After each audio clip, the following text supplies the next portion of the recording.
Hi అండి. అందరూ ఎలా ఉన్నారు? Welcome back to Tia's sweet home. ఈరోజు వీడియోలో బియ్య పిండితోటి వడియాలు ఎలా తయారు చేసుకోవాలో చూద్దాము. ఈ వడియాలు ఎక్కువ శ్రమ లేకుండా చాలా ఈజీగా చేసుకోవచ్చు. టేస్ట్ కూడా చాలా బావుంటాయి. వీటిని మనం ఇంట్లోనే ఫ్యాన్ కింద ఆరబెట్టినా కూడా చక్కగా ఆరిపోతాయి. ఇవి ఎలా తయారు చేసుకోవాలో ఇప్పుడు చూద్దాము.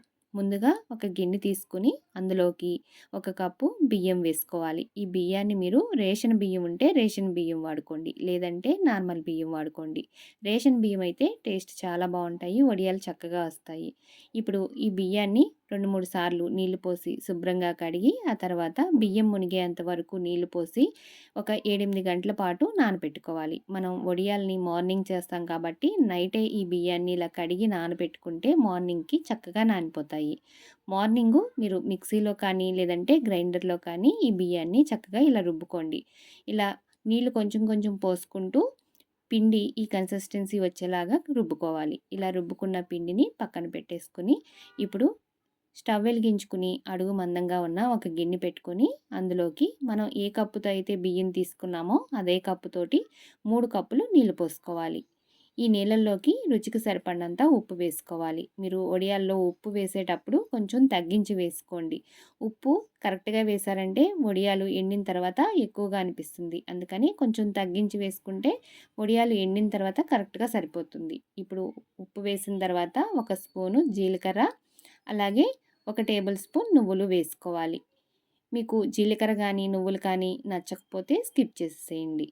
ఇలా ఇవన్నీ వేసినాక నీళ్ళని బాగా మరిగించుకోవాలి. ఇలా మరిగిన తర్వాత మనం ముందుగా రుబ్బి పెట్టుకున్న ఈ బియ్య పిండిని ఇందులో వేసుకుంటూ కలుపుకోవాలి. ఉండలు కట్టకుండా ఈ విధంగా కలుపుకుంటూ ఉండాలి. లేదంటే ఉండలు కట్టేస్తుంది.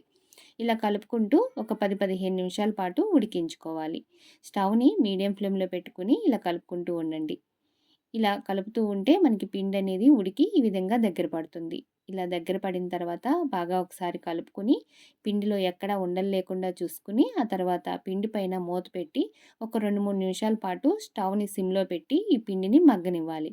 ఒక 2, 3 నిమిషాల తర్వాత మూత ఓపెన్ చేసి మరొకసారి బాగా కలుపుకొని, పిండి ఉడికింది లేనిది ఒకసారి చెక్ చేసుకొని, ఆ తర్వాత మూత పెట్టేసి స్టవ్ ఆఫ్ చేసి ఒక 10 నిమిషాలు వదిలేయండి. ఆ వేడికి పిండి మరి కొంచెం మగ్గుతుంది. ఇలా ఒక 10 నిమిషాల తర్వాత మూత ఓపెన్ చేసి ఒకసారి బాగా కలుపుకొని, ఆ తర్వాత ఒక షీట్ పైన కానీ, లేదంటే ఏదన్నా క్లాత్ పైన కానీ మనకి నచ్చిన సైజులో ఈ విధంగా వడియాలను పెట్టుకోవాలి. మనం మినప్పిండి వడియాల్ని ఏ విధంగా అయితే పెట్టుకుంటామో అదే విధంగా కొంచెం చేయి తడి చేసుకొని, ఆ తర్వాత కొంచెం కొంచెం పిండి తీసుకుంటూ ఈ విధంగా వడియాలు పెట్టుకోవాలి. ఈ వడియాలు మీరు ఎండలో పెట్టుకున్నా పర్వాలేదు, లేదంటే ఇంట్లో ఫ్యాన్ కింద పెట్టినా కూడా చక్కగా ఆరిపోతాయి. చూసారు కదా! ఇలా వడియాలన్నీ పెట్టిన తర్వాత ఒక రోజు లేదంటే 2 రోజులు ఎండనిస్తే ఈ వడియాలు చక్కగా ఎండిపోతాయి. ఇలా ఎండిన వడియాల్ని ఈ షీట్ నుంచి సెపరేట్ చేసుకొని ఒక ప్లేట్‌లోకి వేసుకొని, ఆ తర్వాత మరొక 2, 3 రోజులు ఎండలో బాగా ఎండబెట్టుకోవాలి. వడియాలు బాగా ఎండిన తర్వాత ఒక డబ్బాలో వేసి స్టోర్ చేసుకుంటే మీకు 1 ఇయర్ వరకు చక్కగా నిలవుంటాయి. మన ఛానల్‌లో రాగి పిండి వడియాలు, అలాగే బొంబాయి రవ్వ వడియాలు, బియ్యపు పిండితో చేసిన మరొక 2 రకాల వడియాలు నేను వీడియో అప్లోడ్ చేశాను. మీకు ఇంట్రెస్ట్ ఉంటే ఒకసారి ఆ వీడియోని కూడా చెక్ చేయండి.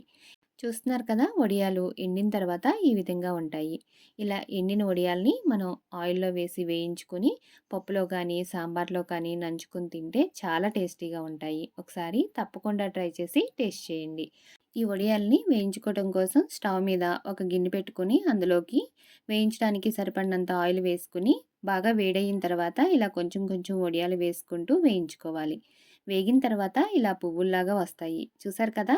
ఈ వీడియో నచ్చితే కనుక ఒక లైక్ చేయడం మాత్రం మర్చిపోకండి. మన ఛానల్‌ని ఎవరైనా ఫస్ట్ టైం చూస్తుంటే కనుక సబ్స్క్రైబ్ చేసుకొని పక్కనే ఉన్న బెల్ ఐకాన్ కూడా క్లిక్ చేయండి. నేను ఎప్పుడు వీడియో అప్లోడ్ చేసినా మీకు వెంటనే నోటిఫికేషన్ వస్తుంది. Thank you for watching.